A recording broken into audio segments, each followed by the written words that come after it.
जो 1947 में जब निर्णय हो गया, यानी जब हम लोगों को आजादी मिल गई, तब तक उसका असर देखने के लिए मिल रहा है।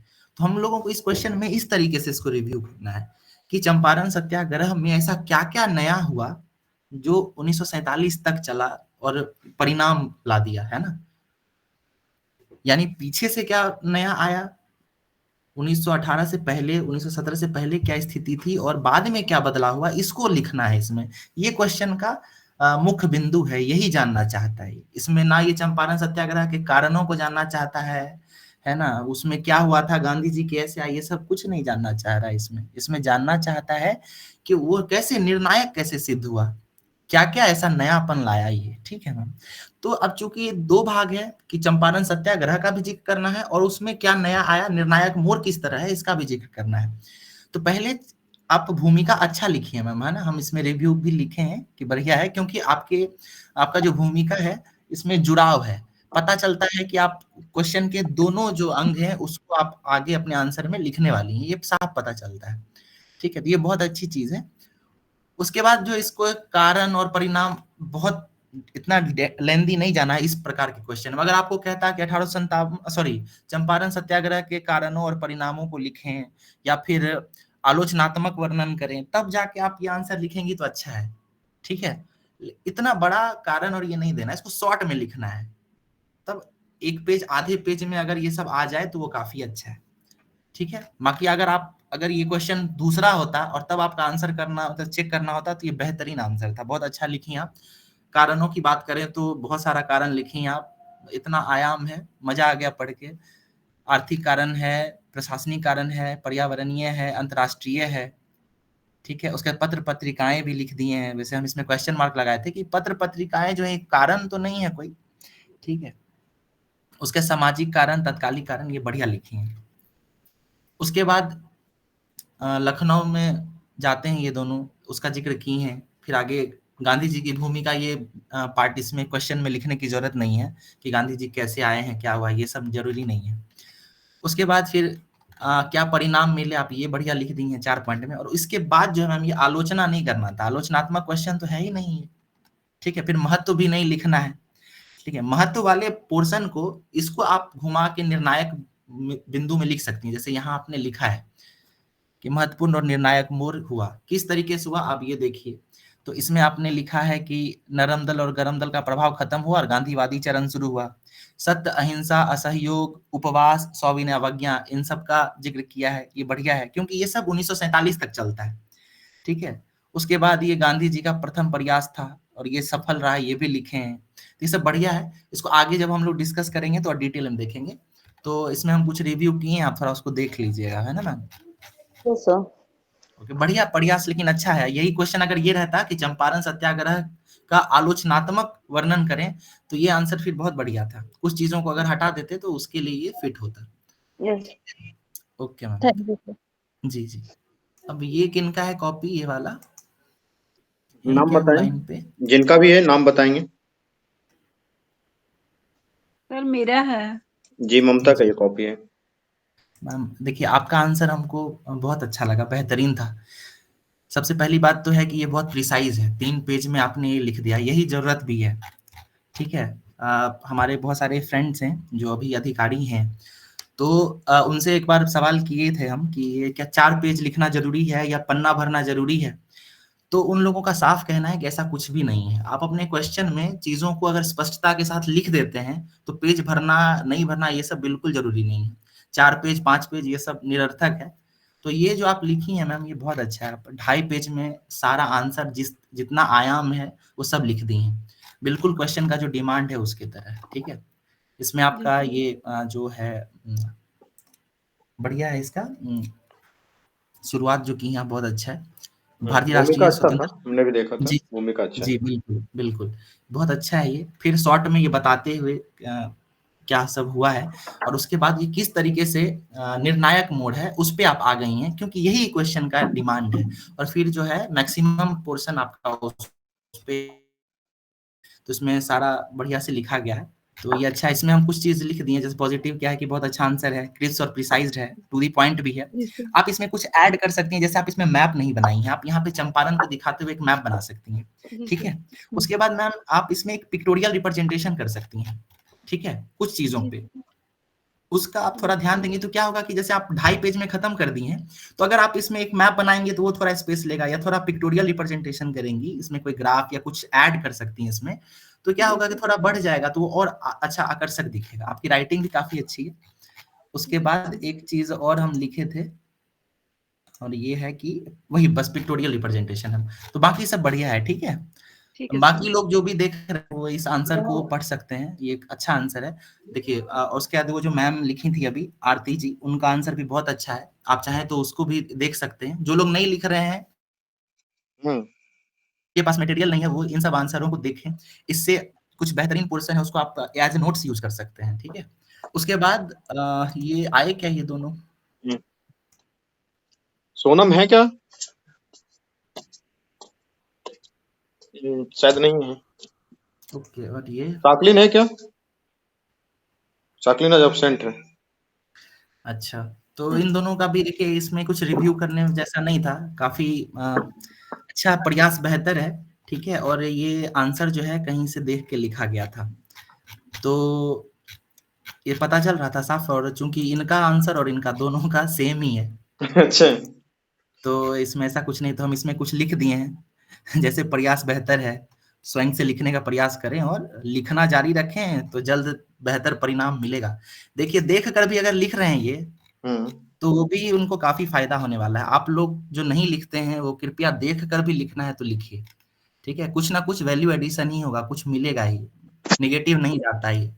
कुछ नहीं होगा तो लिखना सीख जाएंगे, लिखते लिखते कुछ पॉइंट्स दिमाग में आ जाएगा। मेंस का राइटिंग करते करते पीटी में भी काफी फायदा होता है, ये भी ध्यान रखें। आरती जी का जो नोट आंसर है उसको पढ़िएगा, तो आपको उसमें पीटी के लिए भी बहुत सारा फैक्ट मिलेगा, तो वो आंसर और उसके बाद अभी जो एक आंसर और रिव्यू किए थे, वो दोनों आप लोग देखिए, ठीक है। बिल्कुल जी, उसके बाद हम शॉर्ट में, काफी टाइम तो नहीं था सर, लेकिन हम बिल्कुल शॉर्ट में जो है कुछ बता दिया तैयार कर जी। लिए हैं। जी जी हाँ बता दिया जी कुछ बच्चों को। जी और अगर किन्हीं को कोई डाउट है तो वो भी पूछ लें कि क्या लिखें, जी कैसे जी, लिखें, क्या लिखें, तो बिल्कुल वो बिल्कुल, पहले पहले कोई डाउट है तो वही ले लेते हैं जी। डाउट ले लें, उसके बाद फिर बता दिया जाएगा। कुछ पूछना चाहते हैं आप लोग तो? ओपन सर है। हम बिगनर हैं। सर हम बिगनर हैं तो कैसे स्टार्ट करेंगे, समझ नहीं आता है, कोई थॉट प्रोसेस आता ही नहीं है दिमाग हाँ में। ठीक ठीक, कैसे उसको हम लोग कैसे बाद में, इस क्वेश्चन से रिलेटेड अगर कोई क्वेश्चन है तो बताइए, बाकी लास्ट में फिर आप लोगों से पूछा जाएगा, तो उस समय आपके क्वेश्चन को आंसर करेंगे। चलिए ठीक है, तो शुरू करते हैं सर, है ना, फिर अगला ओके ही। स्टार्ट कीजिए। जी, ये दिख रहा है क्या? जी जी दिख रहा है। जी, तो जैसा कि हम बताए थे शुरू में कि ये जो क्वेश्चन है उसके दो आयाम हैं, कि चंपारण सत्याग्रह वो किस प्रकार से निर्णायक मोड़ है, ठीक है। तो इसका जिक्र करते हुए ऊपर में, और फिर जो है शॉर्ट में कारण बताना होगा, ठीक है। और कारण की बात करें तो इसमें आप देख सकते हैं कि तीन कटिया पद्धति का जिक्र करना है, ठीक है। आर्थिक कारण की बात करें तो देखिए, कारण को भी शॉर्ट में हम 5 भागों में बांटे, इस तरीके से। मेरी राइटिंग जो है ये क्योंकि डिजिटल बोर्ड पे टैब पे बनाया गया तो बहुत अच्छी नहीं आई है, तो आप थोड़ा इसको इग्नोर कीजिए, ठीक है। नहीं फिर भी ठीक तो है सर, अच्छा है। जी, तो पहला जो है आर्थिक कारण की बात करें तो शॉर्ट में इस तरह समझा जा सकता है कि तीन कठिया पद्धति का जिक्र करना है आपको इसमें, और ये प्रमुख प्रावधान है, सबसे पहले आपको इसका ही जिक्र करना है। हम एक 5 पॉइंटर वाला आपको नियम बताए थे, अपने हाथ में 5 उंगली है, और सबसे ज्यादा काम हम लोग थंब से करते हैं, फिर उसके बाद दूसरी उंगली से, फिर तीसरी, इस तरीके से। तो हमारा जो पहला पॉइंट है वो कुछ ऐसा आना चाहिए जो पूरे क्वेश्चन के आंसर को एक शेप दे, ठीक है। आर्थिक कारण जो है वही सबसे प्रमुख कारण है चंपारण सत्याग्रह का, ठीक है। तो आर्थिक कारणों की अगर बात करें तो सबसे पहला तीन कठिया पद्धति, तीन कठिया पद्धति जो है ये कीवर्ड है, कीवर्ड जरूर डालें अपने आंसर में, ठीक है। उसके बाद दूसरा आर्थिक कारणों में ही बात करें तो कम मजदूरी, बेगार कराना, बेगार मतलब होता है कि काम कराने के बदले में कोई किसी प्रकार का उनको पैसा नहीं देना, ठीक है। और विभिन्न प्रकार का कर लगाया जाता है, इन सब चीजों को आर्थिक कारणों में लिखा जा सकता है शॉर्ट में।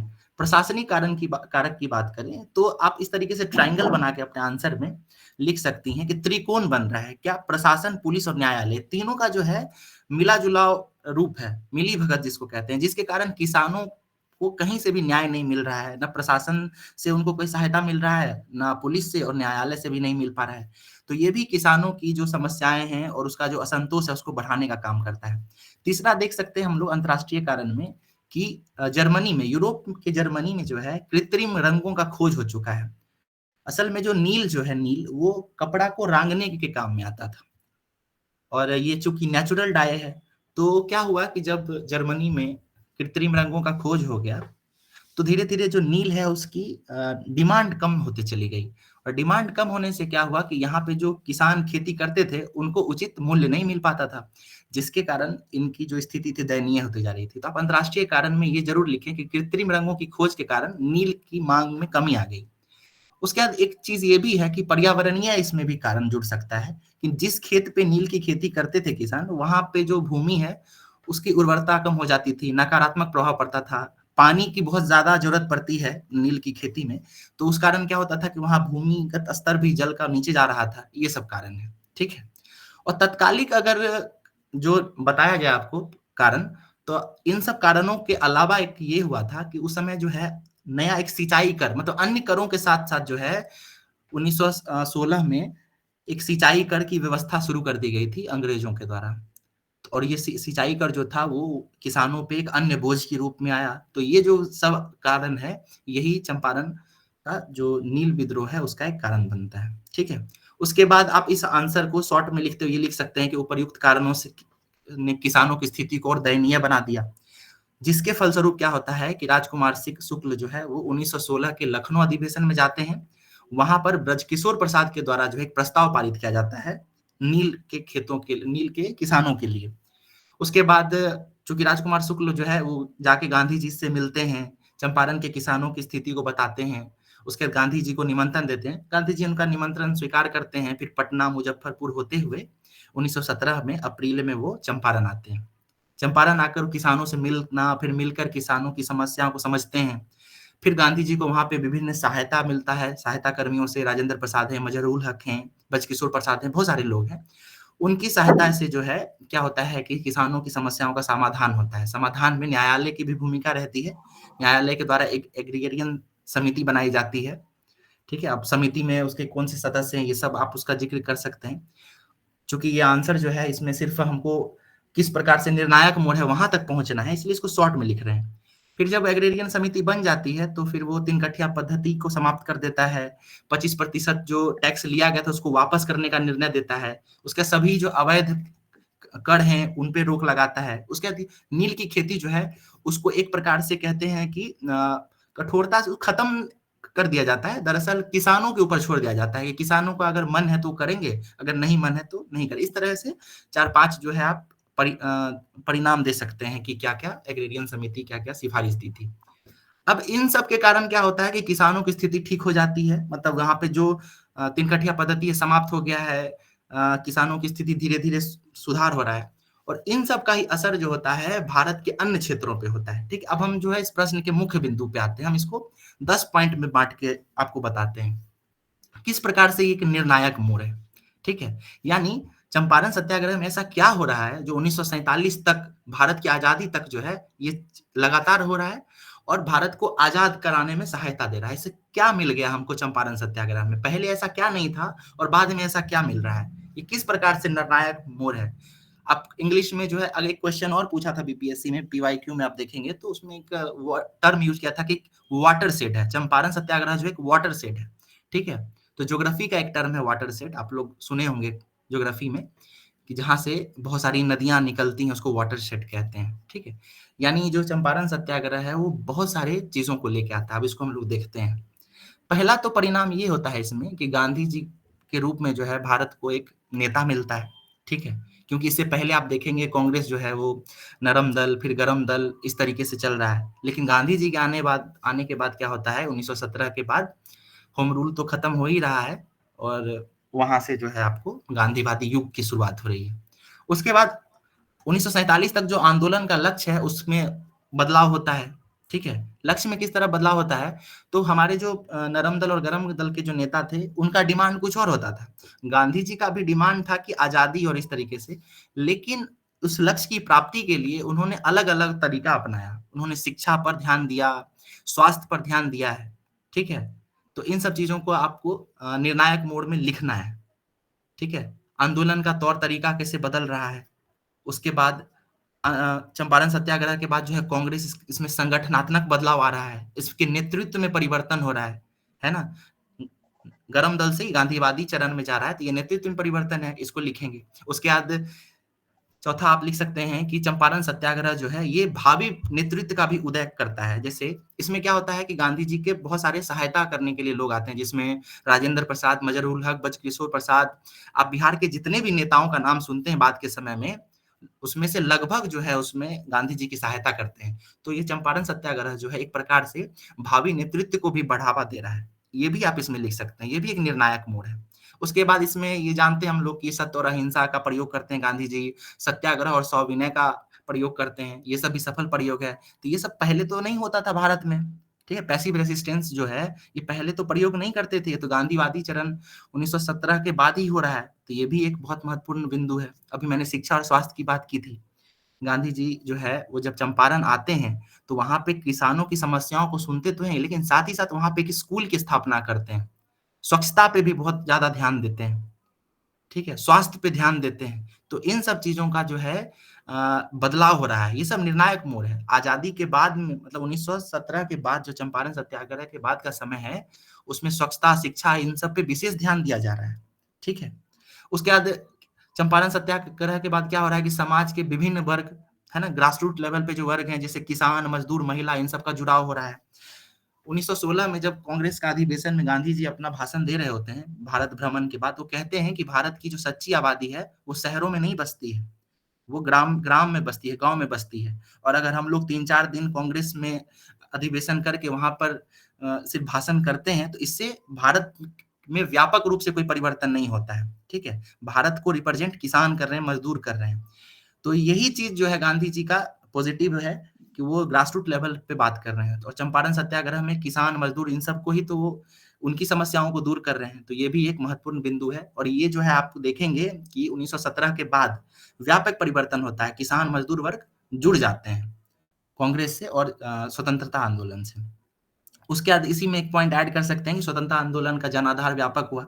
पहले कुछ लोगों तक ही ये फैला हुआ था।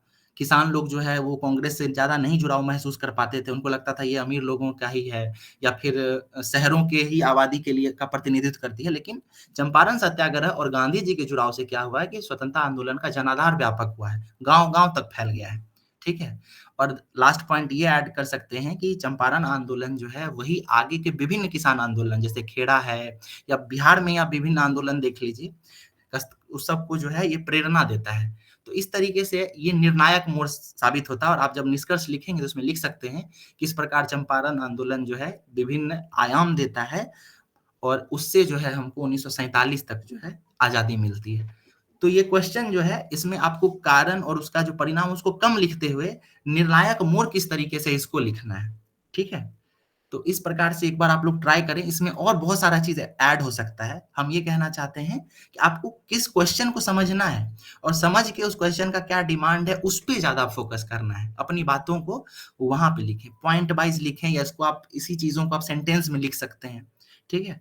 तो ये आप थोड़ा मेरी तरफ से एडिशन है, कम समय था तो हम कुछ तैयार किए थे।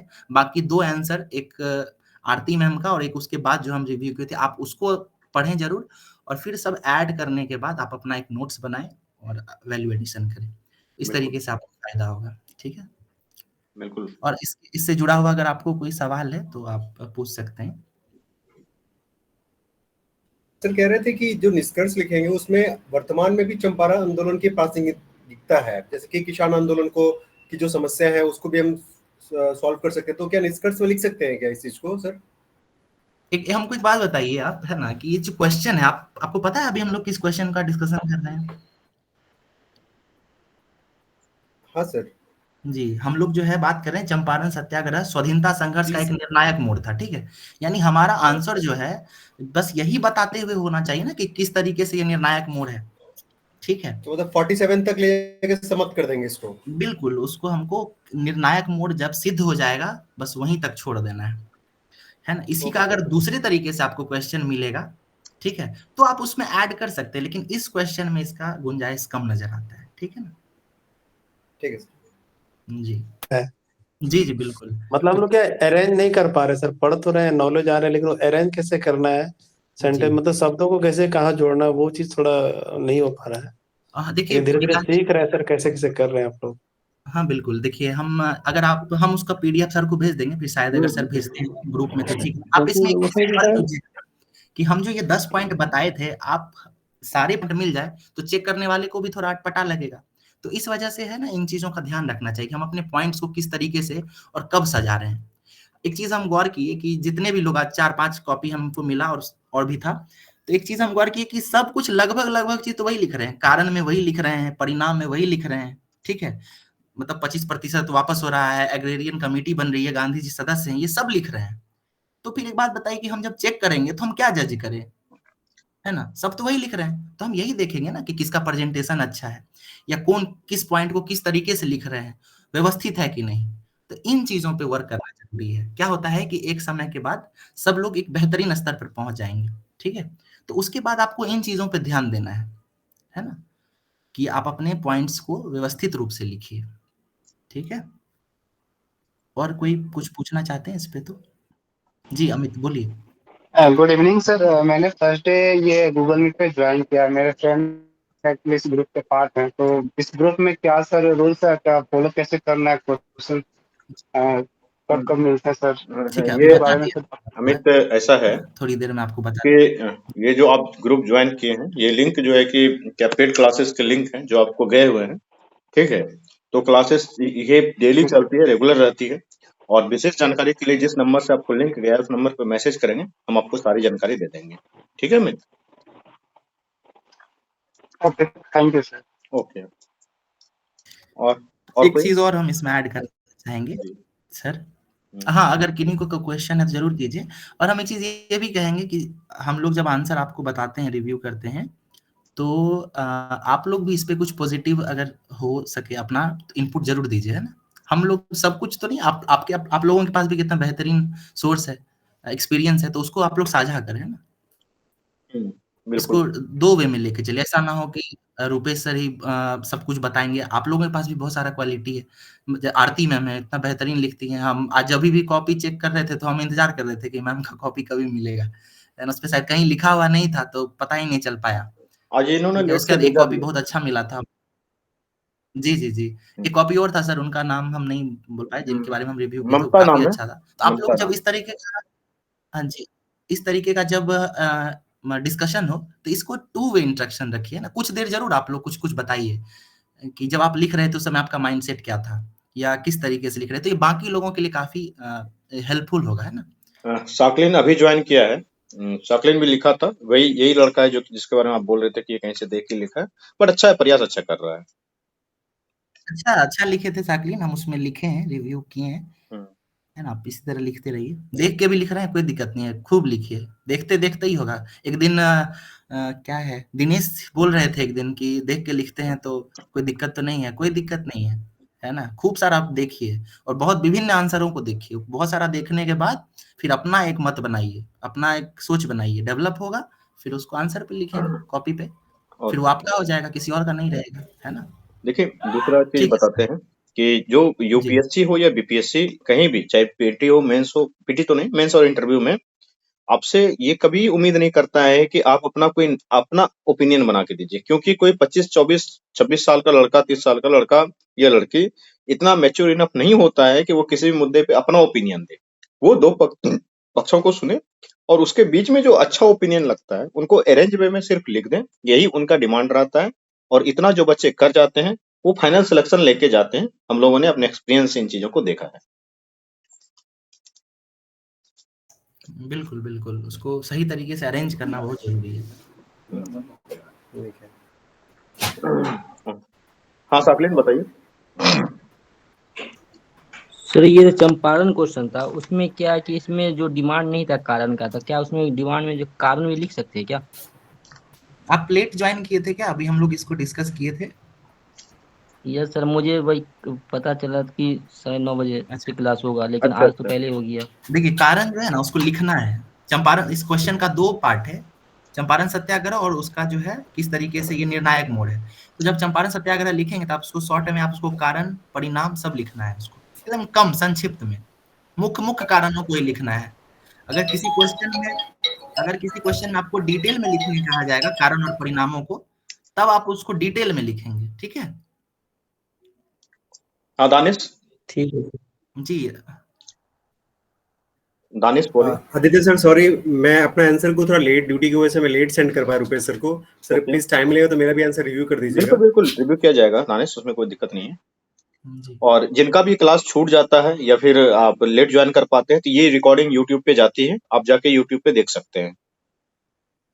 ये यूट्यूब पे अवेलेबल रहती है, हर दिन का रिकॉर्डिंग अवेलेबल हो जाता है। ठीक है, तो ये बताइए कि और आज आप लोगों ने